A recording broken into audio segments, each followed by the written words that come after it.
Mírala. Ah, mira. Mira qué bonita, mira. Oye, sí que está muy bien. No lo hacemos nosotros, ¿eh? Pues está muy bien hecho, ¿eh? Dijo Marta, ¿no? ¿Y ese pitido que hay de vez en cuando qué? Eso, un profesional calladito, ¿eh? Está muy bien hecho, ¿eh?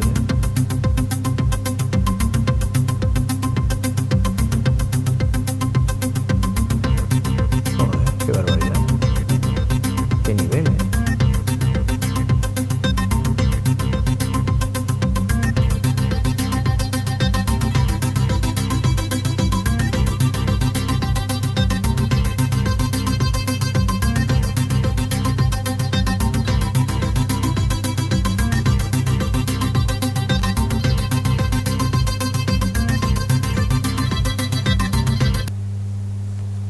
La buena noche, el Ayuntamiento Informa, el programa que semanalmente está con todos ustedes para hablarles del Ayuntamiento, de cómo funciona, cómo trabaja, etcétera, etcétera.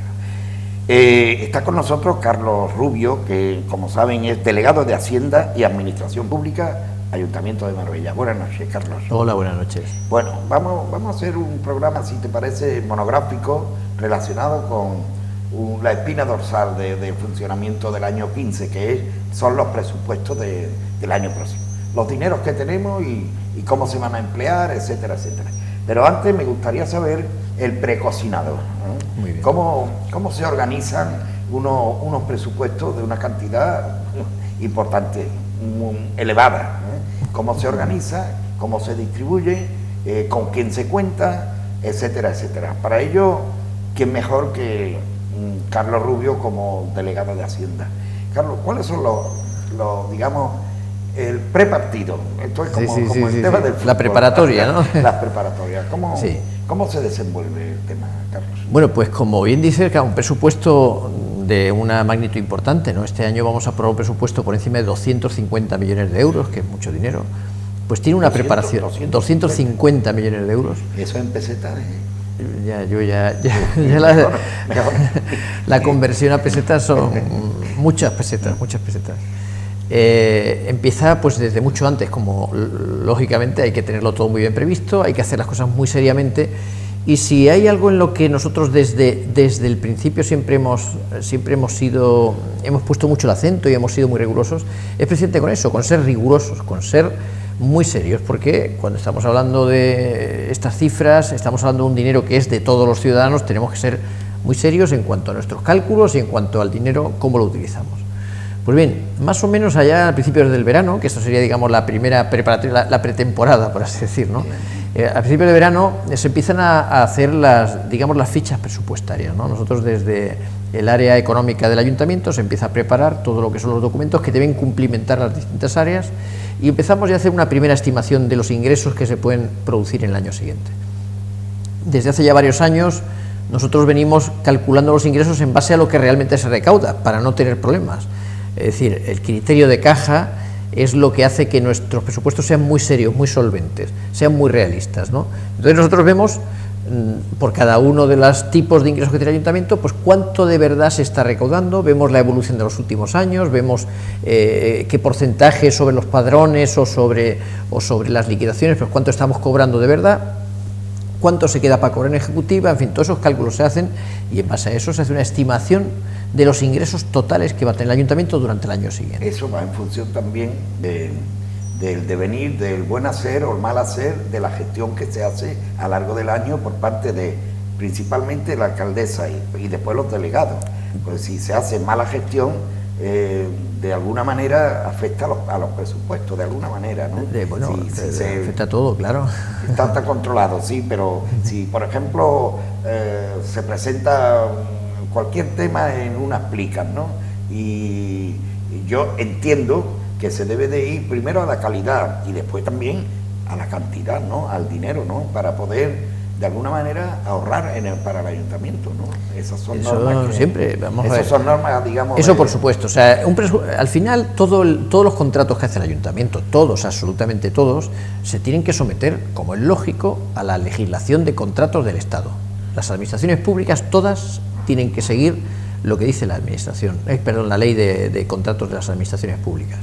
Y eso significa que, claro, lo que está haciendo, es decir, hay una serie de criterios que hay que valorar. Entonces, cuando se saca una licitación pública, pues lógicamente hay una mesa de contratación que es pública. Esto es muy importante, porque ahora recientemente, por ejemplo, Izquierda Unida ha dicho que si hay que montar un comité, una comisión. No, sí, que no hace falta, es que la ley lo tiene previsto todo. Es que las mesas de contratación son públicas. O sea, no hay que inventar nada. No hay que inventar nada. Es decir, las mesas de contratación tienen una composición técnica. Ahí está el área de intervención, ahí está el área de asesoría jurídica, ahí está el área técnica que esté contratando, y ahí están los licitadores, y ahí puede estar cualquiera que lo solicite, y entre cualquiera que lo solicite está cualquier miembro de la oposición. O sea que si un concejal de la oposición quiere ir a las mesas de contratación, perfectamente está capacitado y está legalizado para asistir y ser testigo de cómo se desarrolla el proceso de contratación. La mesa de contratación es la que propone, la que hace las propuestas de contratación, no lo olvidemos, ¿eh? O sea que en ese sentido, por supuesto, y cuando la mesa de contratación valora lo que aparece en el pliego, que aparece una serie de exigencias técnicas, pues que la empresa que se contrata cumpla determinadas exigencias, y al mismo tiempo está el tema del precio, para ver quién ofrece mejor precio, porque como bien dices, lógicamente, pues si conseguimos mejores precios para el ayuntamiento, al final, con el dinero de todos conseguiremos hacer más cosas, ¿no? O sea, ahí es donde exactamente.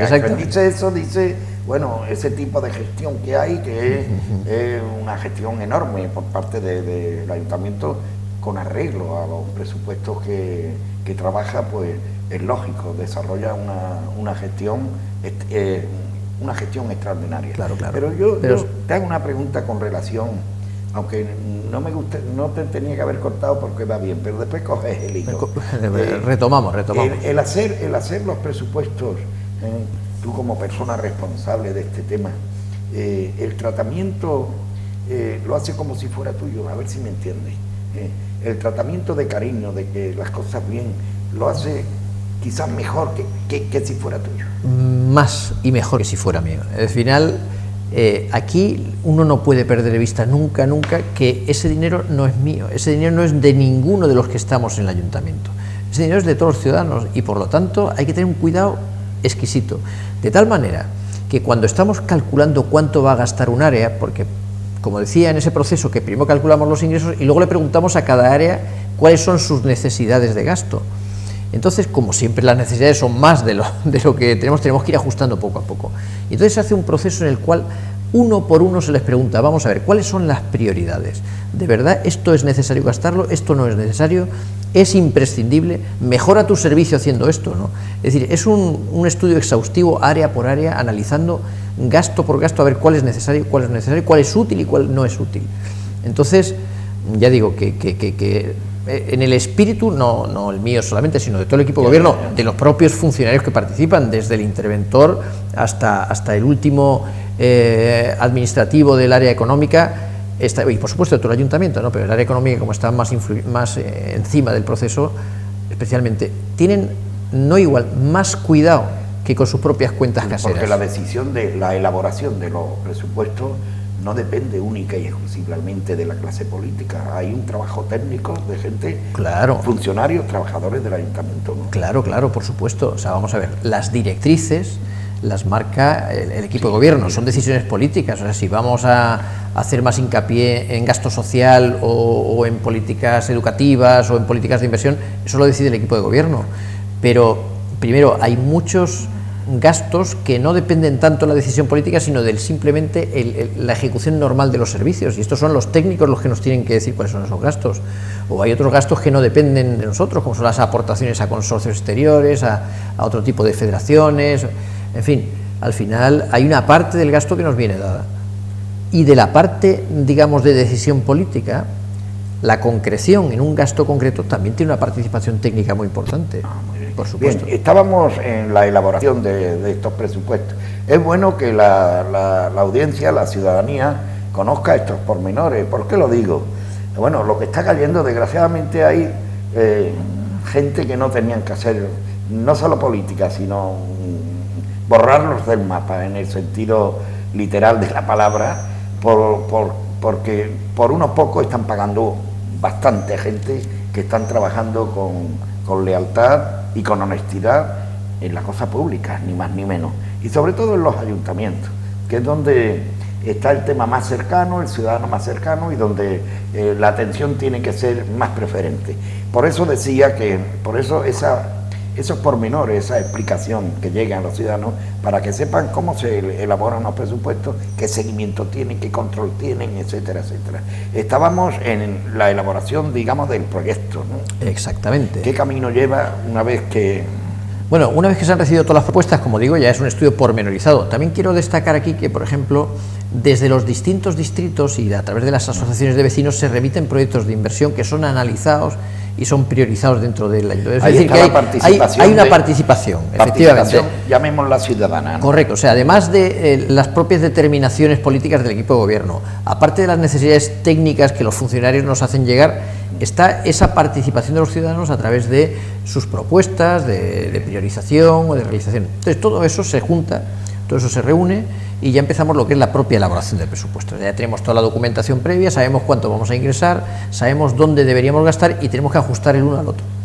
Entonces, a partir de ahí sale el primer borrador del presupuesto, donde vamos ajustando. Entonces, a partir de ahí, la intervención del ayuntamiento nos dice si se ajusta a los parámetros de la ley de estabilidad o no, y en función de eso ya se van haciendo pequeñas modificaciones hasta que finalmente el proyecto es aprobado por la Junta de Gobierno Local, que eso ocurrió la semana pasada. La ley, es que bueno, es importante, la ley de estabilidad es una ley de rango superior del Estado, ¿no? Que es una ley orgánica. Sí. Que te obliga a gastar lo que ingresa, más o menos.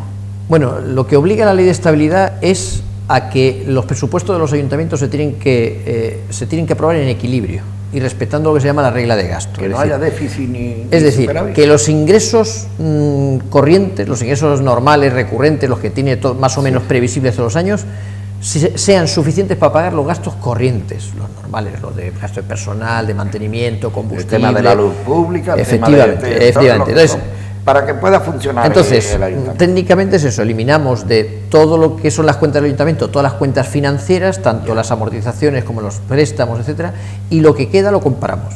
Entonces, si estamos en estabilidad positiva, pues cumplimos con la ley.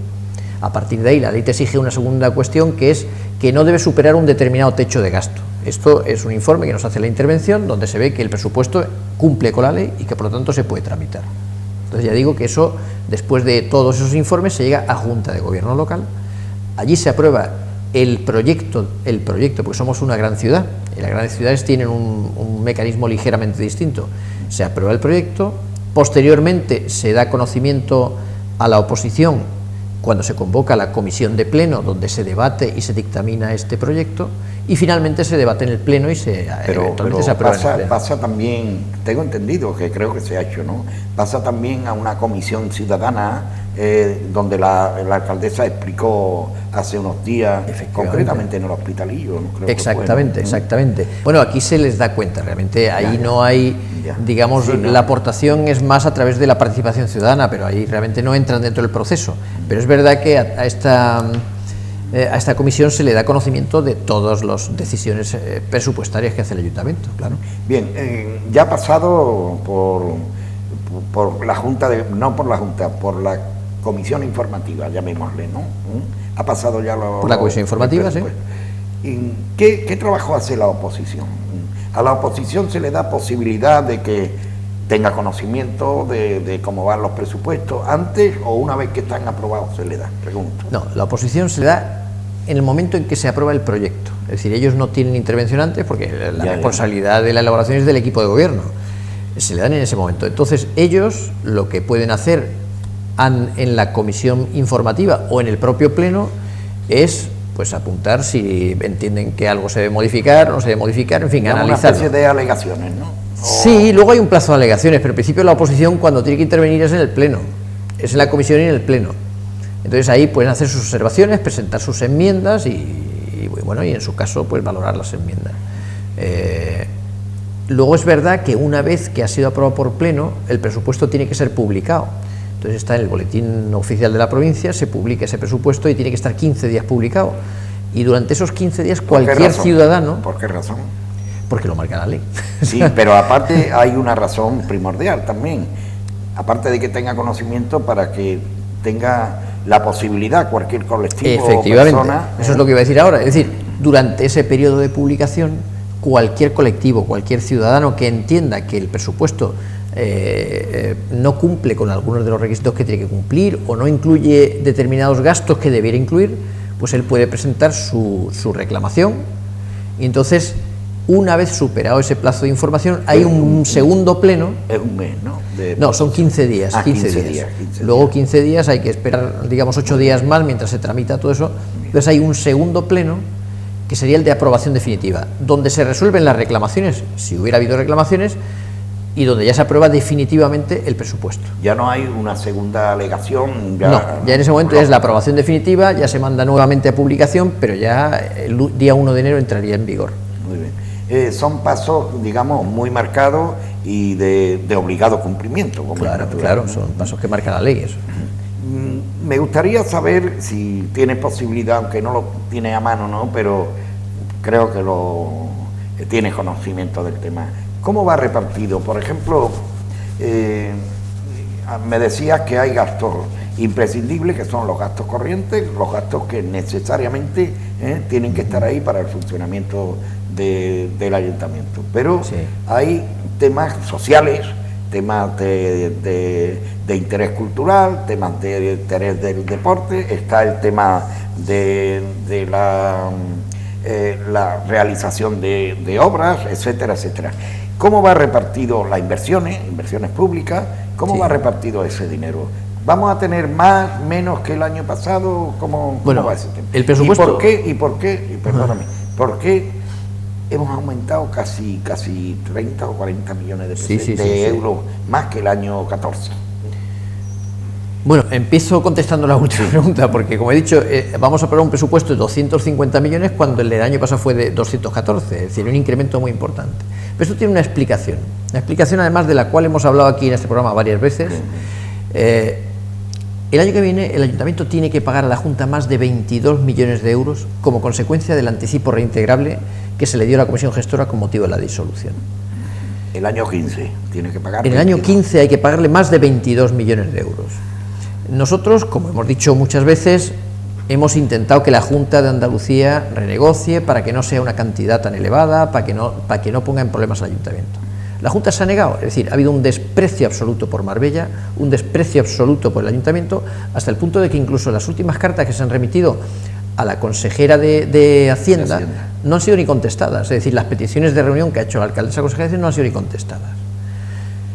Bueno, hago un inciso a todo esto, y es que la Junta de Andalucía encima ha tenido la desfachatez de hacer público que los 426 millones que le deben al Estado ellos no los van a pagar, y de hecho estos días están presentando sus presupuestos y no los han incluido, es decir, entran dentro de la categoría de... Eso que es un dinero que tiene que devolver la Junta al Estado. Exactamente. Al Estado, al gobierno. Es dinero que el gobierno le ha adelantado anteriormente, o sea, más o menos lo que hizo con Marbella. La Junta hizo con Marbella, nos dio 100 millones y ahora nos lo pide en un plazo. O sea que la Junta está haciendo lo mismo que está haciendo la Junta está pidiendo lo mismo que nos niegan. Eso es.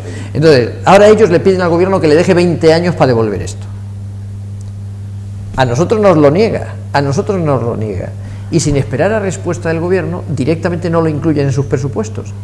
Es decir, están entrando, como digo, en la categoría de insumisos y en la categoría de morosos, directamente la Junta de Andalucía con respecto a esta del Estado. Por esa razón habéis incluido los 22 millones en los presupuestos. Tenemos que cumplir, es decir, nosotros no vamos a ser ni insumisos ni morosos como es la Junta, nosotros vamos a cumplir. Como la Junta no nos deja ninguna opción, se niegan a negociar este tema, nosotros lo que hacemos es refinanciarlo, de forma que quede a una operación a 15 años que sea más fácil de pagar por parte del ayuntamiento. Pero son 22 millones de euros que tenemos que pedir un préstamo para con ese préstamo refinanciarlo de la Junta, pagarle a la Junta, ya que se han negado. Por eso quiero decir que esto, he empezado por aquí porque yo creo que esto es lo que más marca, hay muchas cosas que lo marcan, pero esto lo marca muy especialmente el presupuesto y explica el crecimiento tan grande que ha tenido el presupuesto este año, desde luego. Claro, es que pasar de 214... De 214 a 250... Efectivamente. Un dineral es mucho dinero. Y claro, son casi 23 millones solamente del préstamo este. Y ha habido negociación para intentar porque es razonable, si eso lo piensa cualquiera, hoy fraccionar una deuda lo hace ya casi todo el mundo, porque estamos en una situación complicada, compleja, y se fraccionan las cosas para poder pagarlas. Efectivamente. No se puede ir a hierro y fuego en ese sentido. No lo entiendo. Pues yo no lo entiendo, yo tampoco lo entiendo, porque además durante alguna etapa de las negociaciones nosotros pensamos que había alguna posibilidad de encontrar un acuerdo. Además recordarás que estábamos hablando de la posibilidad de que, bueno, pues nosotros hacemos una inversión y con eso se dan por pagados y tal. Pero es que al final ha sido imposible, pero completamente imposible. Nos reunimos con el delegado de la Junta en Málaga, nos reunimos con la consejera de la Consejería de Hacienda, nos reunimos con varios directores generales, le hemos enviado cartas a Susana Díaz, a la presidenta de la Junta de Andalucía. Es decir, lo hemos intentado todo, porque entendemos que tenemos razón y porque entendemos que es de justicia para Marbella.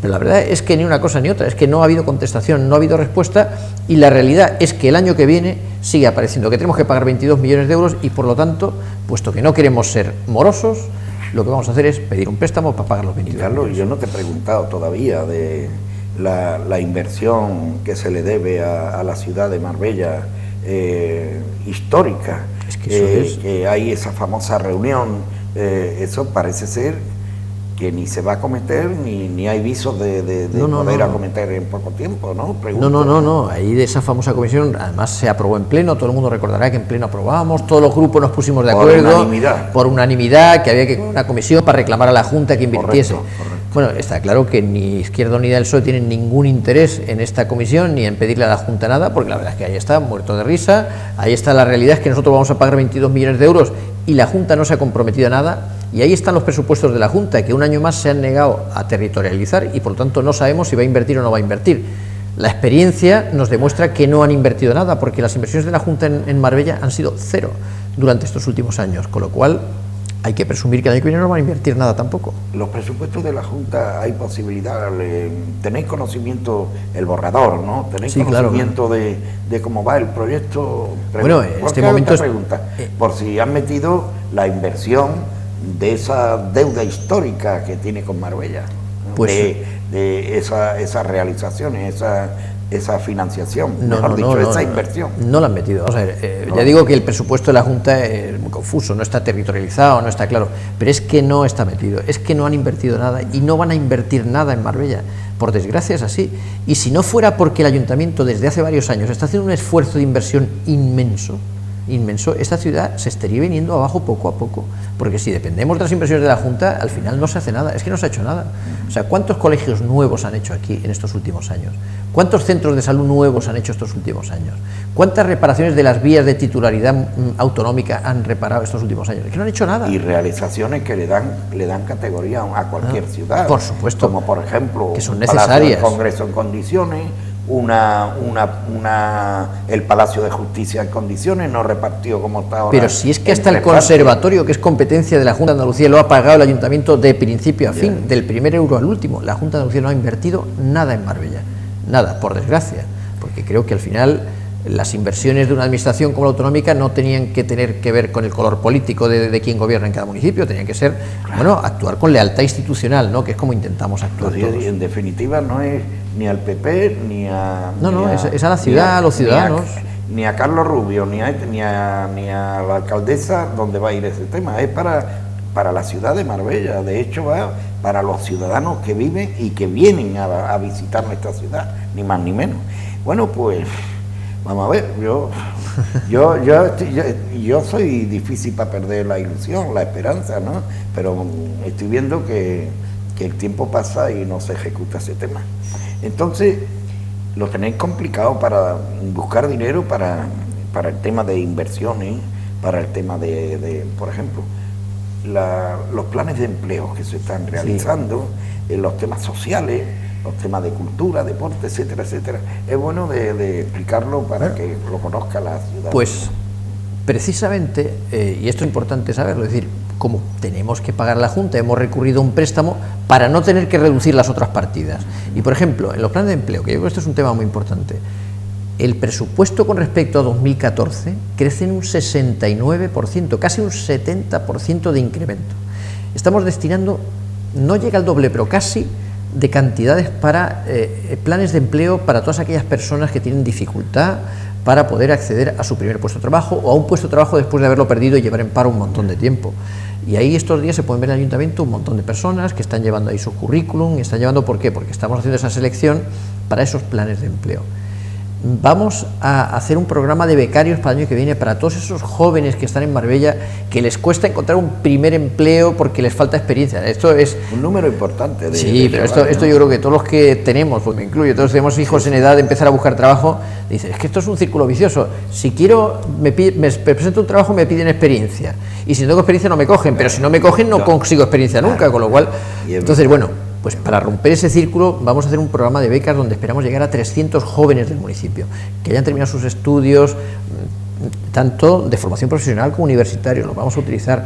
Vamos a darles esa oportunidad de convivir, de vivir la experiencia de un trabajo en una administración pública, que eso luego les permita el acudir a otros trabajos con esa experiencia que les exigen y que por desgracia no pueden obtener. O sea, se puede considerar que el año 15 el tema de la creación de empleo, la atención a la gente parada va a estar, digamos, a buena altura. Yo no voy a decir una excelente altura porque no se puede cubrir todo, ¿no?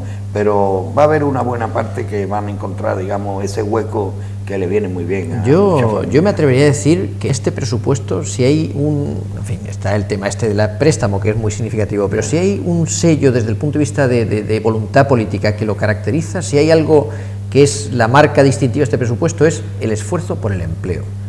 Y ojo, no es una competencia municipal tampoco, pero está claro que el ayuntamiento no se va a desentender de ese problema tan grande que tienen muchos jóvenes, muchos mayores, que han perdido su trabajo y les cuesta muchísimo encontrar ahora trabajo. O sea, en estos casos, de esos parados que hay en nuestro municipio, vamos a ver, yo creo que el año 2015 va a ser el año del empleo y el año por el empleo. Y por lo tanto, yo espero que la situación de muchísimas personas que lo han pasado mal estos años, que lo siguen pasando mal, mejore a partir de este año. Muy bien. Hay otros elementos que son, digamos, el día a día de la ciudadanía, por ejemplo, el mundo del deporte, porque Marbella, si presume de algo, es porque la gente hace mucho deporte. Y no el deporte, fútbol, baloncesto, no, cualquier tema deportivo que salga a la luz, ahí hay una mujer o un hombre de Marbella que está haciendo deporte.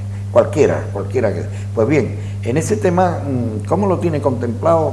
A grandes rasgos, porque no eres delegado de deporte, pero tienes que tener, en cuanto a los números, ¿esto cómo va a contemplar? Bueno, ahí hay inversiones nuevas previstas por 1,5 millones de euros, 1.550.000 euros. Cuando habla de inversiones de hacer instalaciones, de reparar... O de mejora de instalaciones, es decir, alguna instalación, por ejemplo, ahí se incluye, para que nos hagamos una idea, por ejemplo, la cubierta del Serrano Lima, por ejemplo, que es totalmente nueva, que es necesario hacerla, o por ejemplo, el proyecto de un rocódromo en el Polideportivo Paco Cantos, por ejemplo, que esto también es un tema... Sí, hay mucha afición en ese tema. Mucho, y yo creo que eso es algo muy demandado por muchos deportistas... Y es que, Carlos, de Marbella, que es verdad que no digo una tontería, que en Marbella hacen deporte muchísima gente, cualquier deporte que toque. Es que tenemos una ciudad y un clima y un paseo marítimo, ¿sabes? Que claro, que no hace deporte. Y en ese tema hay 1,5 millones para... 1.550.000. Y hay un proyecto estrella que quiero destacar, por ejemplo, está el proyecto de la piscina olímpica de Nueva Andalucía. Se ha presupuestado para realizar el proyecto y eso es un proyecto, yo creo que muy emblemático, ¿no?, para el futuro, digamos, de instalaciones deportivas de Marbella. Yo creo que eso nos va a permitir acoger competiciones. En fin. ¿Para hacer el proyecto o para realizar la piscina? Para hacer el proyecto. Una piscina olímpica, todo esto conlleva un proceso largo. Primero hay que hacer el proyecto y luego licitar la obra. Entonces, de momento vamos a empezar con el proyecto en Nueva Andalucía durante el año 2015 para poder licitar la obra el año siguiente. El mundo de la bicicleta también está tomando mucho auge, y también hay previsto, tengo entendido que hay previsto el carril de bicicleta desde el Palacio de Congreso hasta Puerto Banús. Efectivamente. Eso sería, sobre todo para los aficionados, que son muchos, sería, digamos, una salida extraordinaria. Extraordinaria, y aquí hay que hacer otra vez, por desgracia, hay que hacer una llamada de atención a la Junta de Andalucía. O sea, el plan del pedal está puesto en marcha. Marbella lo han incluido, ¿no? Está ahí, lo dejaron excluidos. Excluidos. Pero a base de decir aquí estoy yo, claro, estamos dentro. Que era escandaloso. Entonces sí, el ayuntamiento ha hecho un esfuerzo, de hecho ya hay muchísima superficie de carril bici en nuestra ciudad, y esto se va a seguir incrementando en los próximos años, porque es verdad que es que ya no solamente para hacer deporte, es que ya muchas veces es hasta un medio de transporte, ¿no?, para muchas personas. Y el tema, por ejemplo, mobiliario urbano. Cuando digo mobiliario urbano, digo esas obras de menor calado, de las grandes y demás, ¿Están previstos, digamos, algún...? Bueno, hay una inversión importante prevista. O sea, yo, por ejemplo, tenemos un proyecto específico, por ejemplo, para la construcción de islas ecológicas, todos estos contenedores soterrados que ha tenido muy buen éxito. Mucha acogida, y además es que realmente mejora la calidad urbana una barbaridad, ¿no? Y ahí tenemos nada menos que 750.000 euros para el año que viene para ampliar todas las islas ecológicas. Pero es que además tenemos un presupuesto de 2 millones de euros para el plan de barrios, que todo el mundo sabe que ese plan es el que permite ir mejorando todos los barrios. Porque los barrios, 2 millones de euros. No hay que olvidarse de los barrios. No, los barrios son esenciales y tenemos 2 millones de euros preparados para todas esas mejoras de acera, o de aquello que se ha deteriorado en un barrio, de los pequeños parques, en fin, hay todo lo que en los barrios se va deteriorando. Este plan de barrios con 2 millones de euros contribuye a mejorarlo. Pero es que además, el año que viene se hace un esfuerzo extraordinario con un plan de asfalto de 4 millones de euros. 4 millones de euros que primero va a permitir, porque al final el asfaltado... ¿El de asfaltado cuánto? 4 millones de euros. Con 4,5 millones de euros se hacen muchas calles. Se hacen muchas calles, muchas calles. Es verdad una cosa, y que no podemos perder de vista, el compromiso que adquirió la alcaldesa de que este año las urbanizaciones de Marbella de suelo urbano consolidado, es decir, que el plan considera suelo urbano consolidado, por fin, después de años y años y años de no hacerles caso, por fin se recepcionan y se empieza a trabajar en ellas, con lo cual una parte de este plan de asfaltado va también a esas urbanizaciones, pero es verdad que es necesario. Y además de estos dos que acabo de decir, tenemos el plan de distritos, que es otro 1 millón de euros que permite que los distritos hagan ya las obras.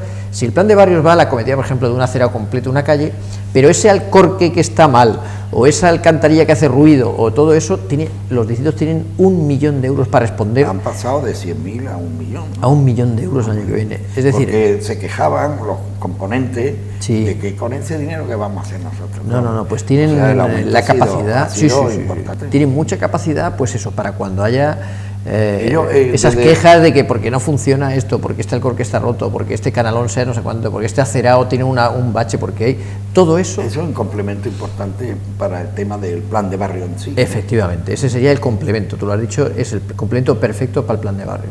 Muy bien. Cuando hablamos de los planes de empleo que se van a poner, los que están funcionando y los que se van a poner, eso deriva del tema social. Se olvidan ustedes porque hay problemática social, aparte del tema de los puestos de trabajo, ¿no? Gente que se ven en situación complicada, etcétera, que acuden al ayuntamiento. ¿Esto lo habéis obviado porque destináis todo el dinero al tema del plan de empleo, o hay previsto también atención a eso? Lógicamente también esa es una partida que crece mucho, de hecho crece un 28% casi. Hay un 28% más que el año. O sea, si el empleo hemos dicho que subía en un 69%, las partidas sociales crecen nada menos que un 28%. Sí, porque también efectivamente hay mucha gente, hay mucha actividad. Y yo, por ejemplo, destacaría cuál es el crecimiento, por ejemplo, el plan de ayudas a familias, el plan de ayuda a familias en situación de emergencia social, el plan de ayuda a domicilio, que sube muchísimo dinero, diversos planes contra la exclusión, los convenios sociales que se hacen con diversas ONGs han subido muchísimo. Al final, en resumidas cuentas, el presupuesto de la Delegación de Asuntos Sociales crece un 28%, que es mucho dinero con respecto al año pasado. Porque, Carlos, no solo el tema teórico, no solo el tema explicativo, etcétera, a las cosas hay que arrimarle el dinerito para poder realizar las cosas, ni más ni menos. Bueno, no solo eso, hay gente que tiene verdaderos problemas para su día a día y evidentemente no podemos dejarles de lado, está claro que hay que estar con ellos y hay que prever. Como tú bien sabes, hay un segmento de población que lo está pasando jodida, ¿no? Como es el tema de los jóvenes, ¿no? Que hay un 40 y tanto, un 50 y tanto % de joven que no, que lo hemos referido a lo largo del programa, ¿no? Sí. Pero en el plan de empleo hay una atención especial para los jóvenes. Sí. ¿Se le exigen muchos requisitos a ese tema? Bueno, vamos a ver, al joven lo que digamos, los requisitos para poder acogerse a estos planes de empleo es estar en paro, lógicamente. Es decir, esto no es un plan para mejorar empleo, es un plan para las personas que están en paro, que no han encontrado trabajo. Y requisitos, pues hombre, en los planes municipales es estar empadronado en Marbella, lógicamente. Ese es el único requisito. A partir de ahí, pues depende de las categorías que estemos seleccionando, pero en realidad, normalmente, desde el punto de vista de cualificación, no se exigen demasiados requisitos. Lo que se ha primado en nuestros planes de empleo son sobre todo las situaciones más desfavorecidas, es decir, que la renta familiar sea más baja, que tenga cargas familiares, la edad se ha primado mucho, el tiempo que lleva en situación de desempleo, en fin, elementos muy sociales y que vienen perfectamente previstos en la convocatoria, con lo cual al final es coger, sumar y ver quién tiene más derecho o quién tiene menos derecho, y en función de eso pues contratar a la gente. El ayuntamiento es un valor añadido en cuanto a creación de puestos de trabajo, de riqueza, etcétera, etcétera. Me refiero ahora al tipo de inversión donde tiene mucho que decir y que hacer las empresas locales. Sí. Empresas locales que de hecho origina crear puestos de trabajo, sobre todo de gente de aquí, de gente de aquí, ¿no? Yo sé que a veces dice que eso es anticonstitucional, etcétera, etcétera, pero a veces hay que buscar la fórmula para que, bueno, de que esas empresas locales tengan entrada en ese tipo de obras para crear, aparte de que lo va a hacer con más cariño, seguro, aparte de eso, crean puestos de trabajo, crean riqueza. Se ha previsto de que haya de alguna manera una fórmula, modos para que determinadas obras, ¿no?, vayan a las empresas locales. Bueno, vamos a ver, aquí el hecho es que la mayor parte de las obras van a empresas locales. La mayor parte de las obras van a empresas locales. Este es el dato. Como ya he dicho en alguna ocasión, legalmente nosotros no podemos poner una cláusula que diga, igual que por ejemplo el plan de empleo, si podemos decir que sea empadronado en Marbella, en contratos no. De todas maneras, el hecho de que haya muchas empresas, ya digo que la mayor parte de los contratos de obras se los llevan empresas locales, afortunadamente, ¿no? Eso demuestra también que las mismas empresas se están poniendo las pilas. O sea, no perdamos de vista que si una empresa local, por muy local que sea, me cobra 2.000 por lo que una empresa de fuera me cobra 200, quiere decir que aquí hay algo que no está bien, y lógicamente el ayuntamiento no puede fomentar ese tipo de situaciones. De todas maneras, cuando la mayor parte de las obras, repito, se las están llevando a empresas locales, significa que las empresas están reaccionando y están haciendo frente a la crisis y están actualizando y están siendo competitivas. Yo siempre he dicho que no deberíamos de decir, tenemos el turismo y con eso basta, hay que buscar otras fuentes. Marbella lo tiene, el tema de urbanismo, el tema de la construcción. Cuando hablamos de la construcción temblamos, ¿no?, por lo que ha pasado, ¿no?, pero hay una construcción estable, una construcción leal, una construcción como tiene que ser. Sin embargo, en mi opinión, no se le está sacando el producto, a lo mejor estoy equivocado, no tengo datos para decir esto también, pero intuyo yo que no se le está sacando el rendimiento legal al funcionamiento de lo que es el Plan General de Ordenación Urbana, en función a muchas cosas, licencias de obra, etcétera, etcétera, convenios, etcétera, etcétera. Eso tiene algo que decir el presupuesto relacionado con eso. Cuando digo tiene algo que decir, adjunta, digamos, el dinero suficiente para que tenga los motores bien puestos para que pueda funcionar mejor. Bueno, vamos a ver, aquí se juntan varias cuestiones, ¿no? O sea, primero, el plan que como sabe lo elaboró un gabinete por encargo de la Junta de Andalucía, es un plan complejo, es un plan difícil de gestionar, y esto no está facilitando el desarrollo urbanístico de Marbella, pero bueno, pero también es cierto, arreglar, ¿no? Eso se puede arreglar, ¿no? Eso sí, pero cambiándolo. Entonces, claro, cambiándolo es un proceso largo, que ya se ha dicho por parte de la alcaldesa, y nosotros vamos a empezar a estudiar la modificación de este plan, porque es que nos lo están reclamando los mismos empresarios, los promotores, muchos compradores de buena fe que compraron en su día, que se ven atrapados en una normativa que es tan enrevesada, tan compleja, que resulta que el promotor original se ha ido de rositas y el que tiene que pagar es el vecino que compró. Esto no tiene ni pie ni cabeza. Produce a dónde quiero llegar yo. Resta ingresos y resta riqueza a la ciudad, ¿no? Pues en la medida en que muchos desarrollos no se pueden llevar a cabo por la complejidad del plan, pues claro. O sea, es decir, si en este momento yo me atrevería a decir que, por ejemplo, a la Delegación de Urbanismo están llegando casi a diario personas interesadas en invertir, en hacer desarrollos nuevos y tal, pero que muchas veces es que no pueden hacerlo porque es complejo el plan. A pesar de todo están saliendo cosas, ¿no? O sea, yo, por ejemplo, en el mismo presupuesto se contempla un crecimiento de las licencias urbanísticas de un 50% para el año que viene, es decir, que se ve más movimiento. Pero es cierto y que ese movimiento puede ser mayor aún. Pero bueno, de momento este es el plan que tenemos. Yo creo que existe la voluntad política de dar un paso más y modificarlo en los aspectos más negativos, y estoy seguro que en el futuro pues esa construcción sostenible, que sí es buena y que yo creo que es respetuosa con la ciudad, pues va a volver a ser una fuente de riqueza para Marbella. Uno de los capítulos de los presupuestos, el más numeroso, no deja de ser el de personal. La Sí. política de personal, tú como responsable de administración pública y como Hacienda, la política de personal tiene previsto aumentar, decrecer, dejarlo como está, ¿eso cómo va? Bueno, nosotros, el Gobierno sabe que en el proyecto de presupuestos del Estado ha incluido la necesidad de devolver una cuarta parte, un 25% de la paga que no se pagó en diciembre de 2012, ¿no? Entonces eso nosotros, como cumplimos los requisitos de sostenibilidad y estabilidad, pues también lo hemos O incluido. sea, que van a cobrar en este año. Van a cobrar una cuarta parte de la paga, lo van a cobrar, no sabemos todavía la fecha, pero vamos, a lo largo del año la van a cobrar. Es que ya está bien. La van a cobrar, lo cual sería como una paga extra que van a tener ahí, que siempre vendrá muy bien. Entonces eso ha sido la única modificación que ha habido, porque por lo demás, a nivel de plantilla permanece muy estable. A nivel de crecimiento de salarios no lo hay, porque nuevamente el presupuesto del Estado ha salido con crecimiento cero. También es verdad que la inflación este año ha sido cero, o sea que de hecho ha sido negativa, o sea que bueno, no se pierde poder adquisitivo. Y como consecuencia de todo esto, pues el presupuesto del capítulo de personal crece un 3%. Un 3% que es precisamente la repercusión de esa cuarta parte de la paga extra. Carlos, ¿cuáles son las relaciones ayuntamiento-sindicatos del ayuntamiento? Bueno, son las que, vamos a ver... ¿Hay buen entendimiento en el...? Porque es que la realidad sindical del Ayuntamiento de Marbella es muy complicada, ¿eh? O sea, yo tengo que decir que, por ejemplo, una mesa de negociación del Ayuntamiento de Marbella puede tener perfectamente 14 sindicatos diferentes, 14 sindicatos diferentes, no te todos puedo ellos creer. con... ¿Cuántos sindicatos hay? Pues eso, 14 más o menos.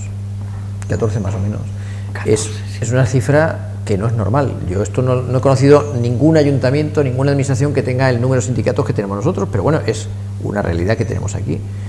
Y lógicamente pues hay de todo, o sea, dentro de esos 14 sindicatos pues los hay con los que es más sencillo negociar, alcanzar acuerdo, y con los que es menos sencillo, pero en todo caso da igual. Al final hay unas mesas de negociación que están establecidas también en su composición por ley.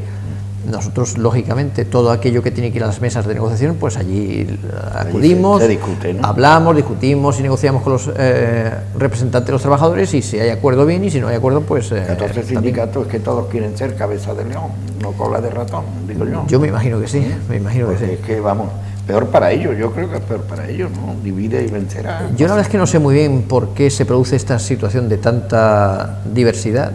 Es una cuestión, repito, que solamente he visto yo en Marbella, no he visto muchos ayuntamientos que tengan esta... Los humanos somos complejos, somos difíciles. Y, Carlos, cuando la gente esté viendo el programa y esté escuchando y hable esa cantidad enorme de dinero, ¿qué va a pasar con los impuestos? Bueno, los impuestos, esto es una de las cosas que es importante destacar, porque ya lo hemos aprobado, ya lo hemos hablado aquí en alguna ocasión. Es que los impuestos el año que viene bajan. A mí, cuando el señor Bernal de repente salió el otro día con una intervención que demostraba que es que ni se había leído los presupuestos, ni se los sabía, ni siquiera escuchado, cuando va al pleno ni siquiera escucha, porque se ve que él está allí, pues yo no sé si jugando con el teléfono móvil o mandando WhatsApps a alguien, la verdad es que no lo sé, pues está claro que no se entera. Porque es que en este ayuntamiento hemos bajado los impuestos del año que viene. Es que hemos bajado un 10% el tipo de IBI, hemos suprimido la licencia, la tasa por la licencia de apertura de establecimientos, hemos suprimido la tasa para la expedición de documentos, hemos suprimido la tasa del servicio de extinción de incendios. Es decir, no solo no suben, sino es que además bajan. Entonces, yo creo que esto es importante que se sepa. Nosotros el año que viene tenemos un incremento de ingresos como consecuencia, primero, de que hay más actividad económica. Eso te iba a decir, porque la gente Claro. que esté viendo dice, pero bueno, Vale. entonces ¿de dónde viene el dinero? Claro, hay más actividad económica. Acabo de decir, por ejemplo, que las licencias urbanísticas crecen un 50%, Ya. nada menos. Crece el ICIO, que es otro que está directamente vinculado con la actividad económica. Crecen mucho las plusvalías, que están muy vinculados con la inversión que haya más o menos compraventa de inmuebles. crecen mucho las participaciones en los ingresos del Estado, porque el Estado está recaudando más y nos envía más dinero. Crecen muchísimo los cánones.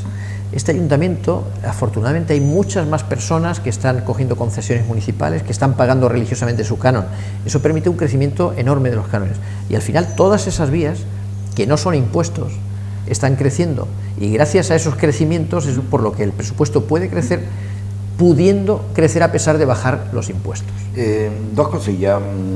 ¿Cómo va la política de empadronamiento? Yo sé que hay un autobús que va recorriendo y tal.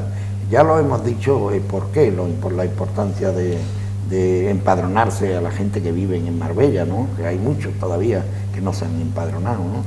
De la importancia que empadronarse. Pero ¿cómo va? La gente se empadrona, llegan a tener ese conocimiento, el por qué se le pide a la gente. Sí.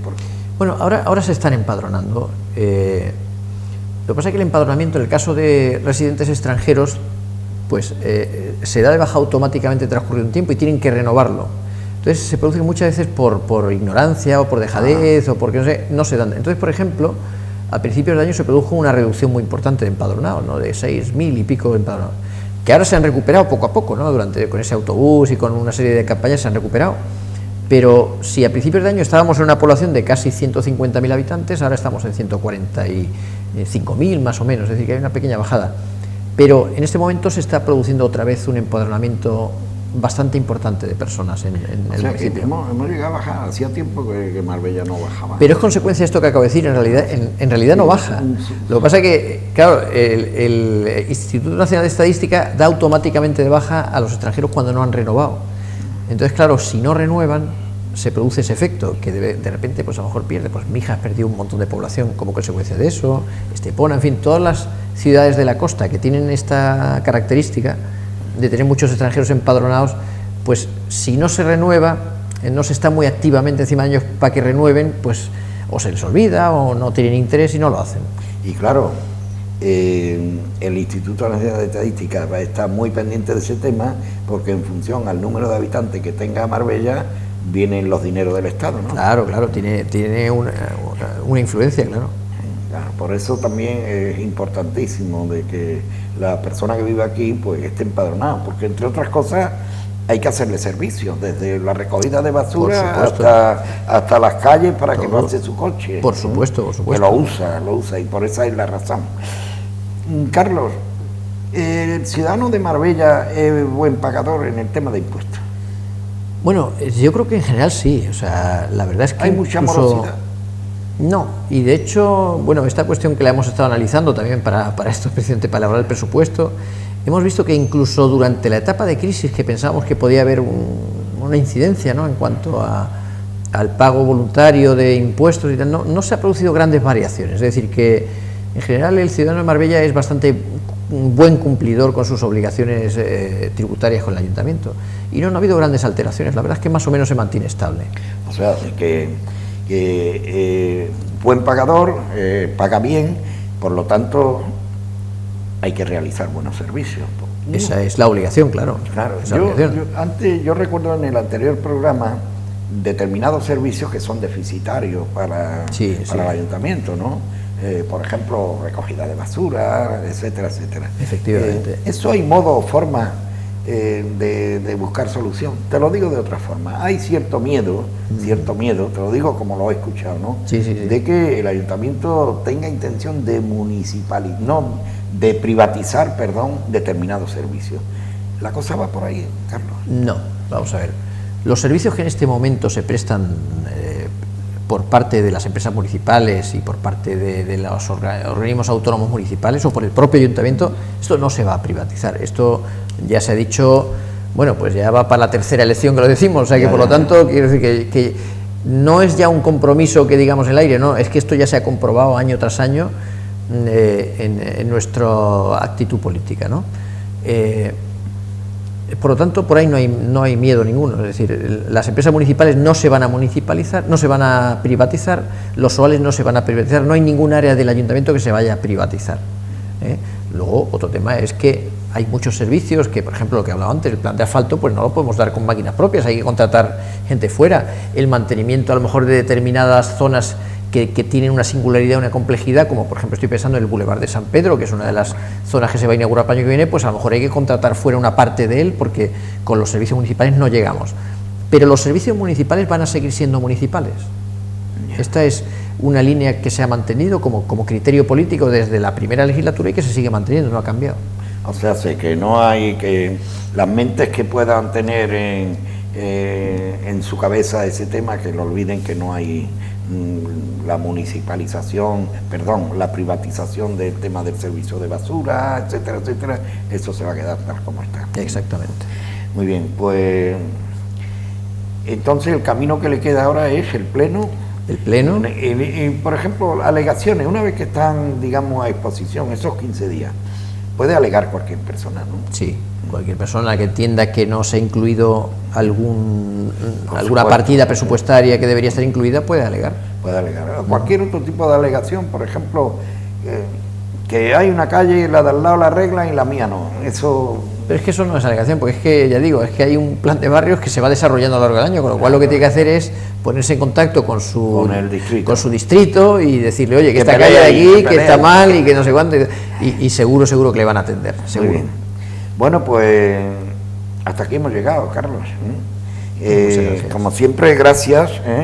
Esperemos que no se me, sobre todo a mí, que no se me haya quedado ninguna pregunta en el tintero, porque vamos a aprobar este pleno, en este pleno los presupuestos para el año 15, y bueno, que sean fructíferos, que es lo que queremos, y sobre todo que ayude a rebajar esa tasa de empleo que padecemos.